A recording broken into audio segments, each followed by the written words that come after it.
আজই ডাউনলোড করুন আর এনজয় করুন আপনার পছন্দের শো।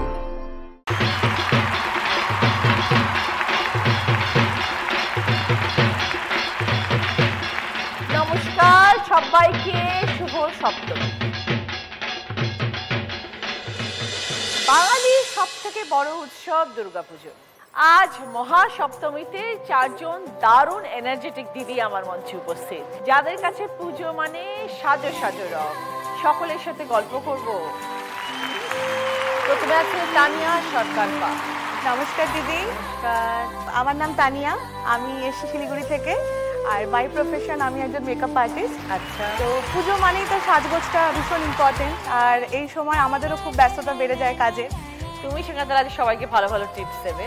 পুজো মানেই তো সপ্তমী, অষ্টমী, নবমী, দশমী, এখন তো তার আগে থেকে ষষ্ঠী, পঞ্চমী সবকিছুরই একটা সাজ সবাই মাথার মধ্যে আগে থেকেই ভেবে নেয়। ঠিক। আর সকালের সাজ, রাতের সাজ, দু রকমের সাজ। তো এইসব নিয়ে আমি সবসময় সবাইকেই বলি। আর আজকে তোমার মঞ্চে আমি আমার দিদিদেরকে বলতে চাইবো, প্রথম হচ্ছে শরীরকে ডিহাইড্রেট হতে দিও না, হাইড্রেশন রাখো, স্কিনকে হাইড্রেট রাখো। স্কিন ভালো থাকলে মেকআপ খুব মিনিমাল মেকআপেও খুব সুন্দর দেখানো যায়। আর দিনের বেলায় একটু হালকা কালারের আউটফিট ক্যারি করো, রাতে অবশ্যই ডিপ কালার পরতেই পারো। আর তার থেকে বড় হচ্ছে কিছু হোম রেমেডিও করতে পারো, যেমন সারাদিনে আমরা অনেক বাইরে বেরোই, অনেক ডার্ট পলিউশন আমাদের স্কিনের সংস্পর্শে আসে, তো সেটা যেন সবসময় ডিপ ক্লিনজিং হয়। তারপর যেন আমরা নাইটে যেন ঘুমোতে যাই। তাহলে নিজস্ব পার্লার আছে? হ্যাঁ, আমার নিজস্ব সেলুন আছে। সেখান থেকেই তুমি মেকআপ আর্টিস্ট? আমার জার্নিটা শুরু হয়েছে আজ থেকে 13 বছর আগে। আমি তখন বিউটিশিয়ান করেছিলাম। আর সেখান থেকে আমার মেকআপ ইন্ডাস্ট্রিতে আসা। নর্থ বেঙ্গলে প্রথম মেকআপ আর্টিস্ট আমি। প্রথম মেকআপ স্টুডিও ওপেন করি শিলিগুড়িতে। তোমার পুজোর দিনগুলো কিরকম কাটে? পুজো মানে হুল্লোড়, মজা, আড্ডা, খাওয়া দাওয়া, পরিবারের সঙ্গে সময় কাটানো। সারা বছর তো মানে পরিবারকে সেভাবে সময় দেওয়া হয় না, সকালে বেরোই, রাতে ঢুকি। তো পুজোর টাইমটা বন্ধুদের সঙ্গে ঘোরা ফেরা, খাওয়া দাওয়া, আড্ডা, সবকিছু, ছেলেকে সময় দেওয়া, হাজবেন্ড, মা, সবাইকে নিয়ে খুব মজায় কাটে। অনেক শুভেচ্ছা রইল তানিয়া তোমার জন্য, পুজোর জন্য, শারদিয়ার জন্য। বাড়িতে কে কে আছেন? বাড়িতে আমার মা আছেন, আমার হাজবেন্ড আর আমার ছেলে, সবাই এসছে আজকে। খুব ভালো থেকো তানিয়া। Thank you. আজকের দিনটা ঠাকুর দেখে বাড়ি ফিরবে। একদম দিদি, একদম। এরপর আছে শালিনী দত্ত। আমি শালিনী, আমি ব্যাঙ্গালোর থেকে এসেছি। আমি বাই প্রফেশন একজন সফটওয়্যার ইঞ্জিনিয়ার। ছুটি নিয়ে আজকে তুমি এসছো? ছুটি বলতে প্রত্যেক বছরই ছুটি নিয়েই আসা হয়। আমি গ্র্যাজুয়েশনের পর পোস্ট গ্র্যাজুয়েশন করতে পুনেতে চলে যাই, সিম্বায়সিস থেকে পোস্ট গ্র্যাজুয়েশন করি। 2018 থেকে আমি বাইরে, প্রথমে পুনেতে 2 বছর পোস্ট গ্র্যাজুয়েশন, মুম্বাইতে 1 বছর চাকরি, তারপর বিয়ের পর ব্যাঙ্গালোরে শিফট হয়ে যাই। ওখানে এখন হাজব্যান্ডের সাথে থাকি। 2.5 বছর হলো আমার বিয়ে হয়েছে। খুব তাড়াতাড়ি বিয়ে করে নিয়েছো?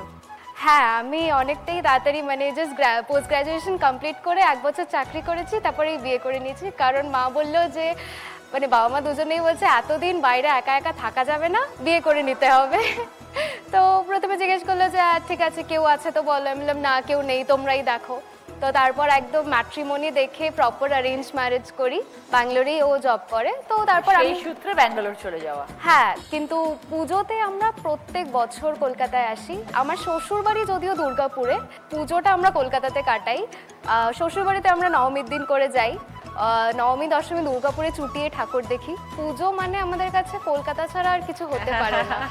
কারণ আমাদের ব্যাঙ্গালোরের সোসাইটিতেও পুজো হয়, কিন্তু মন টেকে না। শিল্পা ছোটবেলা বাঁকুড়ায় কেটেছে? হ্যাঁ দিদি, বাঁকুড়ায়। সেখান থেকে বিয়ের সূত্রে ঝাড়খণ্ড। Love marriage? না দিদি, পুরোটাই অ্যারেঞ্জ ম্যারেজ। যখন মনে হলো ঝাড়খণ্ড চলে যেতে হবে, তখন রাজি হয়েছিল যেতে? হ্যাঁ, প্রথম যে দিদি আমার খুব ভালো লেগেছিল তা কিন্তু নয়। কিন্তু দিদি থাকতে থাকতে মানুষগুলোর সাথে মিশতে মিশতে যেমন আমি আমার বাঁকুড়াকে ভালোবাসি, তেমনই দিদি ঝাড়খণ্ডকেও ভালোবাসি। কারণ এখানে যেমন আছে দুর্গাপুজো, ঝাড়খণ্ডেও দিদি বেশ কিছু উৎসব আছে। যেমন দিদি বাহা পরব, তার সাথে করম পুজো, এছাড়া মকর সংক্রান্তি, দুটোই দিদি একসাথে তাল মিলিয়ে আমার কিন্তু খুব ভালোই লাগে। তো ওখানে নিশ্চয়ই বাঙালি কমিউনিটি ভালো আছে? হ্যাঁ দিদি, ওখানে বাংলা কমিউনিটি বলতে ওখানের ভাষা একদমই আলাদা। মানে ওখানের ভাষাটা হচ্ছে উড়িয়া আর বাংলার মিশ্রণ। এরকম যেমন দিদি আজ আমি এই মঞ্চে এসে আমার খুব ভালো লাগছে। কি বলবে? মুই আজ এঠে আসিছো, বাকি মুখে বহুত ভালো না গেঠে। এটা ঝাড়খণ্ডী ভাষা? এটা হচ্ছে দিদি ঝাড়খণ্ডী ভাষা। এটা তো তুমি যেখানে থাকো সেখানে কিরকম বাঙালির সংখ্যা? ভালো অনেক আছে দিদি। হ্যাঁ, বাঙালির সংখ্যা অবশ্যই আছে। এবং দিদি বাঙালি শুধু নয়, বাঙালি, ওড়িয়া, তারপরে অনেক ঝাড়খণ্ডী বিহারি সবকিছু মিলেমিশে দিদি। ওকে, কাজের সঙ্গে কে কে এসছেন শিল্পা? শ্বশুর বাড়ি বাপের বাড়ি দুদিক থেকে, এমনকি আমার বন্ধু এসছে, বর এসছে? হ্যাঁ, হাজবেন্ড, শাশুড়ি এবং আমার মা এবং আমার এক বান্ধবী আর আমার মেয়ে ওকে, একসাথে দিদি। কলকাতা পুজো কি প্রথম এলে? হ্যাঁ দিদি, কলকাতার পুজো আগে আমরা শুনতাম, দেখতাম দিদি, যখন বাঁকুড়ায় থাকতাম। হয়তো কোনোভাবে আসা হতো না, সুযোগ হয়ে উঠতো না দিদি। তো এই বছর একটা আমার পরম প্রাপ্তি। হ্যাঁ হ্যাঁ হ্যাঁ, তো দিদি এই সত্যি আসা সত্যি খুব আনন্দিত, খুব আনন্দ করে মজা করে ফেরত খুব যাবে মজা দিদি।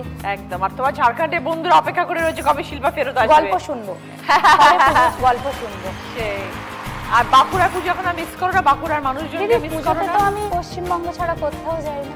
ওকে, পূজা নামের মধ্যেই তো উৎসব। হ্যাঁ দিদি। হ্যাঁ, সব থেকে বেশি খুশি মনে হয় তুমি। হ্যাঁ ভীষণ। কোথাকার যেন তুমি বললে? কোথাকার? জলপাইগুড়ি। বাট ওখানেই থাকা হয়, হ্যাঁ ওখানেই থাকা। কলকাতায় তো আসা হয় না। না না, দুর্গাপূজাতে এই প্রথম আসা হলো। আচ্ছা, আর তা না হলে কলকাতায় আসা হয় কি মাঝে মধ্যে? না, এমনি শপিং করতে আসা? হ্যাঁ, শপিং করতে বা কোনো জায়গায় ঘুরতে গেলে এখানে এসে থাকি, মানে ওই আর কি। কত বছর হলো বিয়ে হয়েছে? 8 বছর হলো বিয়ে হয়েছে। ওকে, লাভ ম্যারেজ? হ্যাঁ, লাভ ম্যারেজ, পাশাপাশি পাড়া। কিরকম মনে হচ্ছে সংসার যে করছো? যেহেতু প্রথমে মানে আমার অল্প বয়সে বিয়ে হয়ে যায়, তো আমি প্রথম বুঝতে পারতাম না যে সংসার কি জিনিস, মানে কোথা থেকে শুরু করব। তো আর আমার শাশুড়ি মা তিনি সার্ভিস করতেন, তো তারপর হচ্ছে যখন বাড়ি থেকে চলে যেতে সার্ভিসে, তখন হচ্ছে আমি বুঝে উঠতে পারতাম না কোথা থেকে স্টার্ট করব, কি করব। পুরো সংসার তোমার উপরে? হ্যাঁ, তখন যখন বাড়িতে থাকতো তখন উনিও দেখতো, তো ওই আর কি ওর শাশুড়ি মায়ের হাত ধরেই মানে সবটা শেখা। আর আমি ফোন করে করে জিজ্ঞাসা করতাম কি করব না করব, যেহেতু আমি মানে বিয়ের আগে কোনোদিন বাবার বাড়িতে কোনো কাজ করিনি না, তো তাই নার্ভাস হয়ে যেতাম যে কি। বাবার কি একমাত্র মেয়ে? না না, বোন আছে আমার। আর তোমার বাপের বাড়ি থেকে শ্বশুর বাড়ি কত দূর? 2টা গলির পর। 2টা গলির পর? একই পাড়া? হ্যাঁ হ্যাঁ, আচ্ছা, একই পাড়া। তাহলে তো কোনো ব্যাপারই না, টুকটাক করে মায়ের কাছে চলে যাও। হ্যাঁ, চলে যাই, কিন্তু হলে পরেও বিয়ের পরে না সব সময় তো আর সম্ভব হয় না, যতই পাশাপাশি হোক না কেন, তাই না? নিজের ঘর বাড়ি সংসার। হ্যাঁ সেটাই। তাহলে 8 বছরে কি এখন পাকা গৃহিণী? হ্যাঁ, এখন হচ্ছে সমস্তটা শিখে গেছি। রান্না বান্না সব পারো? সমস্তটা। আমার ছেলে আছে, ছেলেকে আমি একা স্কুলে নিয়ে আসি, সমস্ত কিছু আমি নিজে একা হাতেই সামলাই। আমার এখন মানে আর ওই কোনো ভয় হয় না যে হচ্ছে নার্ভাস হই না কি করব, সব শিখে গেছে। সব শিখে গেছি। পূজার সময়টা কি করো? পূজা কেমন ভাবে কাটাও? জলপাইগুড়িতে কত বড় বড় পুজো হয়? হ্যাঁ, অনেকটাই বড় বড় পুজো হয়। আর হচ্ছে যেহেতু মানে পুজোটায় আমরা হচ্ছে দিনের বেলা তোমার হচ্ছে বাড়িতেই রান্না বান্না সমস্ত কিছু হয়, রাতের বেলাটা বাইরে আমরা হচ্ছে হ্যাঁ একবারে ডিনার করে আমরা হচ্ছে ঘরে আসি। আজকে প্ল্যান কি পূজা? আজকে এই এখান থেকে হচ্ছে যাবার পর একবারে রেডি হয়েই এসেছি, আবার একবারে রেডি হয়ে ঘুরে টুরে বাড়ি যাব। সঙ্গে তোমার কে কে এসছেন?